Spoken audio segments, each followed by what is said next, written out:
O senhor já citou aí a parábola dos talentos. O senhor poderia resumir para a gente, né? Está no capítulo 25 de São Mateus, a parábola dos talentos, né? A gente não vai ler a parábola inteira, mas qual é o contexto dessa parábola e por que a gente escolheu essa parábola para tratar desse assunto relacionado à preguiça, Padre Wander? Eric, algo maior, mais grandioso do que a filiação divina e a chamada que temos à santidade e ao céu.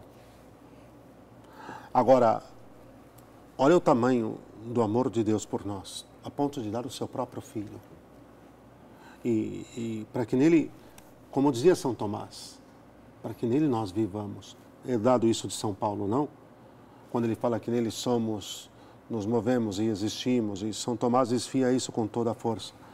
O problema é que Deus te criou com amor único, colocou vários talentos na sua alma, Eric. Dons.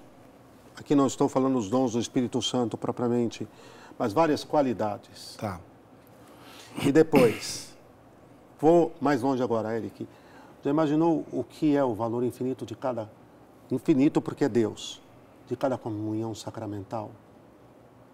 De cada vez que você se confessa. De cada adoração ao Santíssimo que faz.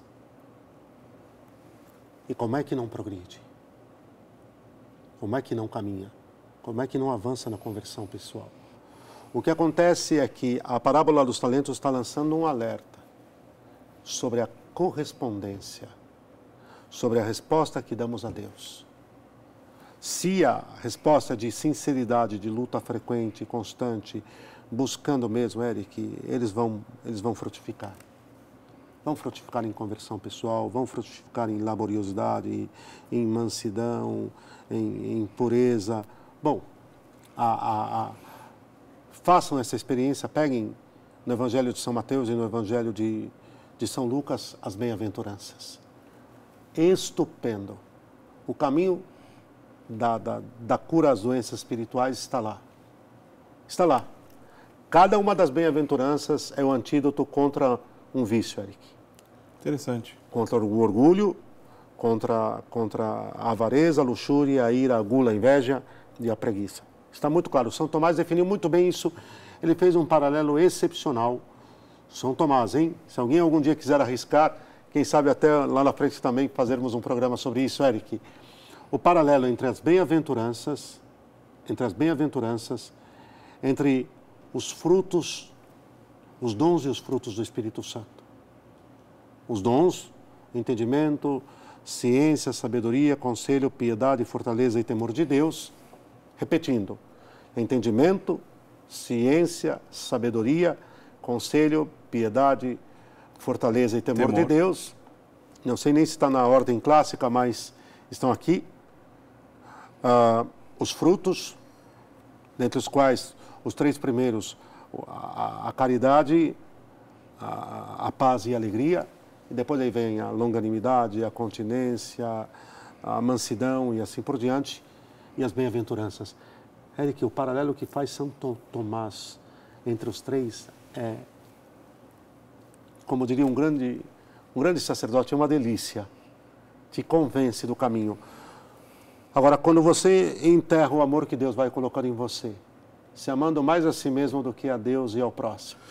Se alguém, de repente, não está lembrado agora, você pode lembrar o contexto da parábola para a gente... A parábola é que o Senhor deu a um talento, a outro deu 2 e a outro deu 5. Certo. O que recebeu 2 foi lá e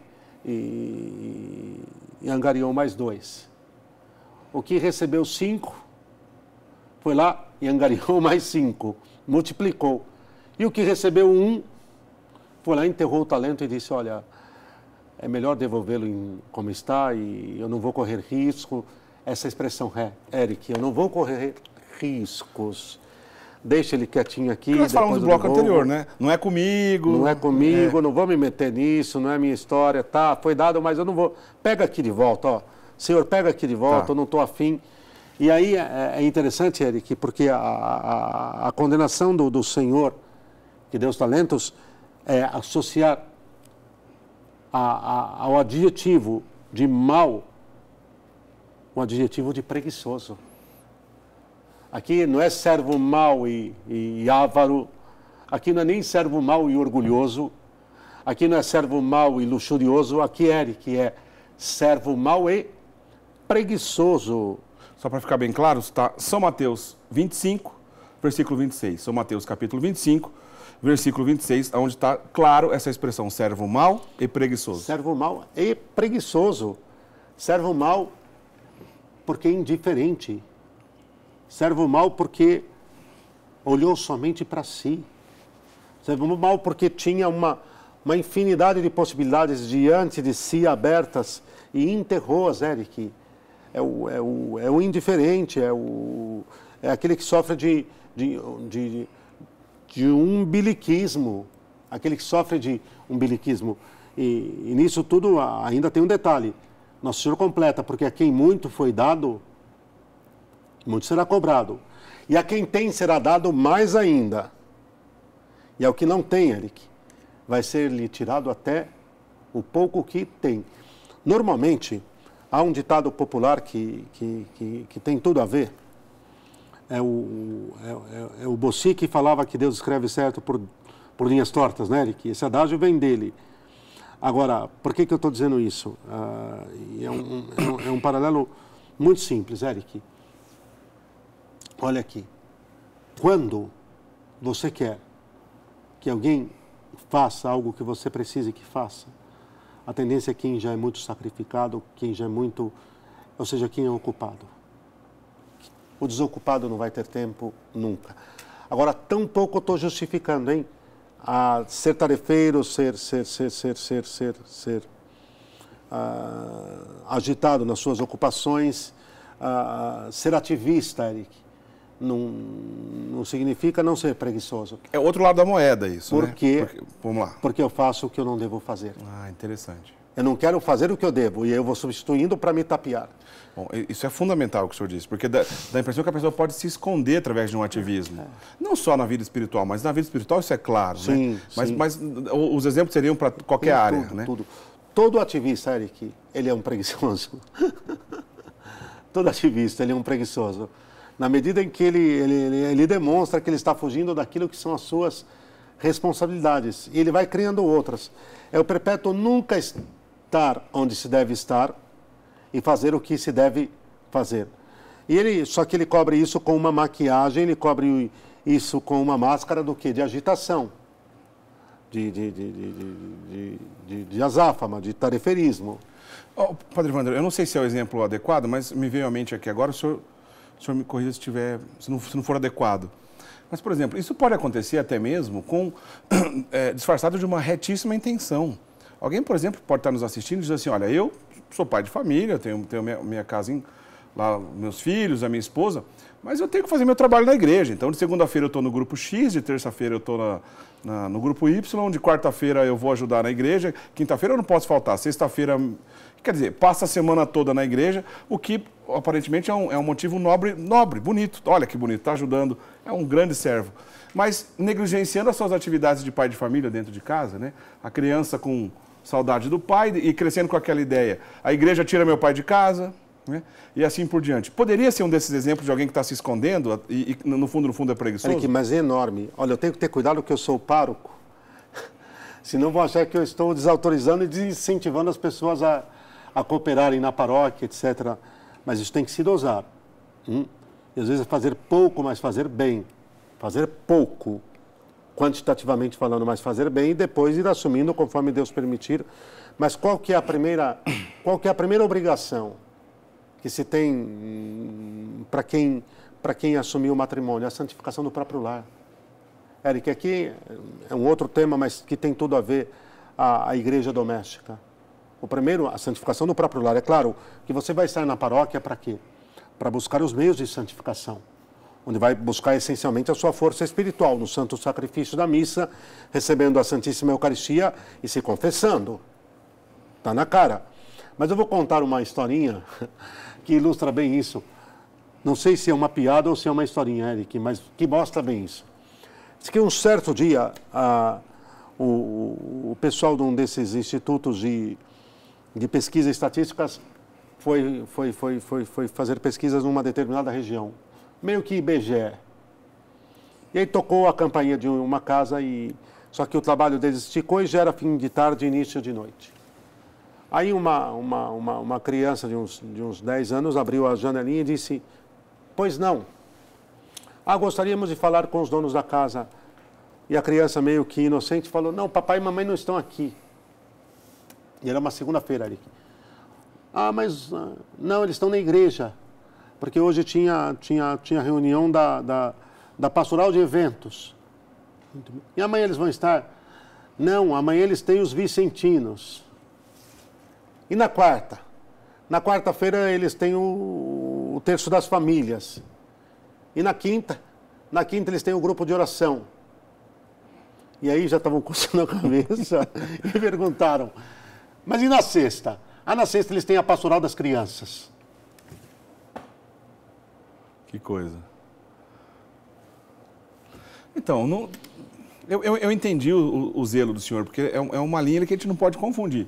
Ninguém aqui, o senhor e nem eu, mas obviamente o senhor tem muito mais autoridade que eu, para dizer, ninguém está dizendo aqui que não é digno e bonito, necessário do trabalho dos leigos, ou seja, de quem for nisso. Não tem nada a ver nenhuma, com isso. Não, nada a ver. Né? É que o laicato, Eric, veja, essencialmente, o trabalho do laicato é indispensável. É ser sal da terra e na terra, no mundo.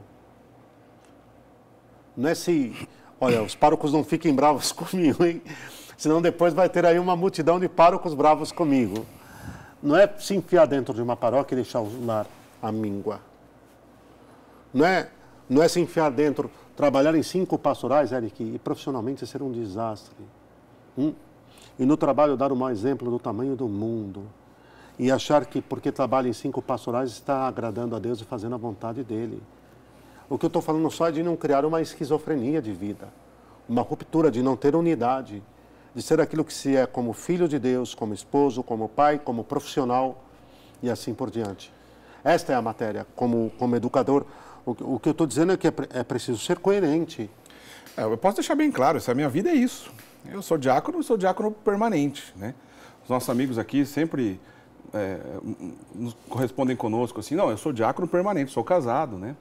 Tenho uma esposa, tenho 3 filhos, né? Sou felicíssimo na minha família, graças a Deus. Tenho que dosar. Tem coisas importantíssimas que o diácono pode fazer na igreja. Mas tem coisas importantíssimas que o diácono pode fazer e deve no seu lar. Então, há que ter um equilíbrio nisso, né? Graças ao bom Deus, agradeço a Deus todo santo dia, isso acontece de maneira muito natural, primeiro porque tenho uma esposa maravilhosa, né? E segundo também que o meu pároco acompanha de perto para que não puxe a corda demais para um lado e nem para o outro. É um desafio, mas não sou eu que sou diácono que tenho desafio. Tem tantas pessoas que estão nos assistindo que tenho certeza que imaginaram esse mesmo desafio na casa deles agora. Porque somos católicos, queremos servir a Deus, mas há um serviço dentro da nossa casa. Ele não deve ser negligenciado, por exemplo, quando a gente coloca a questão da preguiça, mesmo que escondida no ativismo. Gostei muito dessa discussão. Sem dúvida. Só para concluir, Eric, você então colocava essa questão dos 3 filhos. Eric, se eu receber um convite, eu não, claro, se um pai de família receber um convite para fazer uma palestra na paróquia sobre um determinado tema, ele for olhar na sua agenda e perceber que no dia seguinte um dos seus filhos vai ter prova, e ele combinou de estudar com seu filho a matéria de matemática que o filho está com dificuldades, esquece a palestra na paróquia. Porque vai ser uma manifestação pura de preguiça diante do dever. E os frutos espirituais que esse pai vai colher desse estudo com os filhos é igual ao superior que ele teria na pregação da paróquia? Posso ser sincero, Eric? É superior. É a missão dele, né? Não é igual não, é superior, Eric. Está acima. Bem que ele vai produzir. Mas eu ia falar para 200 lá, esquece. Você vai pôr joio nas almas deles, né? Enquanto, se você estudar com seu filho ali, Eric, naquela noite, você vai pôr um trigo no mundo que você não imagina. Que coisa boa.